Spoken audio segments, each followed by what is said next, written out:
Okay, so let's talk about how much a pawn shop is going to pay you for your gold. Uh, Now, there are some things that you need to know about gold. It is traded on the open market and it has a market price.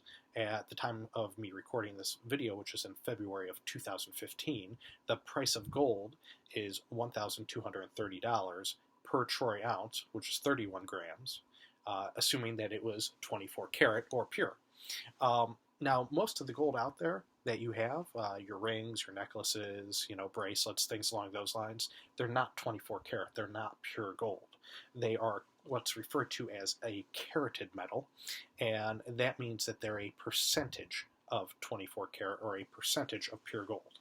Now, to break that down for you, if you have a 10 karat ring, it is 41% gold. If it's 14 karat, it is 57% gold, and if it's 18 karat, it's 75% gold. So when you're looking at your jewelry, understand that a 10 karat item is going to be worth less than an 18 karat item, assuming that they weigh the same amount. Now, weight is the other factor. Gold is priced per troy ounce, which is roughly 31 grams. So the only way to determine the value of your gold is to break down the weight and the purity of your item.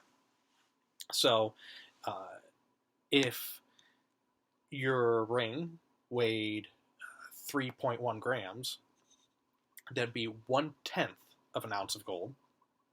And if it was 24 karat, that means the market price for that ring would be roughly $123 right now. Now, what you have to understand there is that your ring's probably not going to be 24 karat. It's probably going to be something like 14 karat, which means that it's going to be worth closer to maybe $70. And, that's if the pawn shop could get the true value or the market value out of their gold in its entirety, which is not the case. You see, pawn shops have to send these gold items to places called smelters, who melt down the gold and then sell it for the pawn shop, and there are fees and taxes associated with that.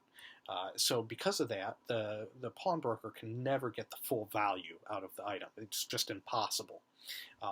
So there's going to be a reduction in the amount that they can pay you based on what they have to pay the smelter in fees and taxes to melt down the item and then sell it. Above and beyond that, pawn shops are like any other business. Okay, they're there to buy things and resell them for a profit. For instance, when you go to Walmart and you buy a TV for $400, Walmart didn't pay $400 for that TV. In fact, Walmart probably paid $250 for that TV. They're selling it to you for $400 so that they can make a profit and stay in business. Well, pawn shops are no different. So because of that, they have to make a profit, which means they're not going to pay you anything close to the full market value because they still need to operate. They still need to pay their employees. They still need to keep the power on and pay the gas bill and pay the rent. There are costs associated with that.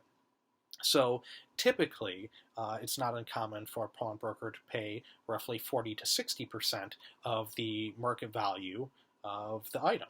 And remember, the market value is determined by its weight in carat. So when looking at your jewelry, you have to understand that pawn shops pay for the gold based on a variety of circumstances, but they are most heavily determined by the current market value of gold, the weight of your item, and the purity. So I hope that helps. If you have any questions, just go ahead and leave comments, and I'll do what I can to respond. If not, check out pawnnerd.com, and I answer a lot of questions there that will probably help you, and I'll do my best to explain things in more detail in the future. Okay? Take care.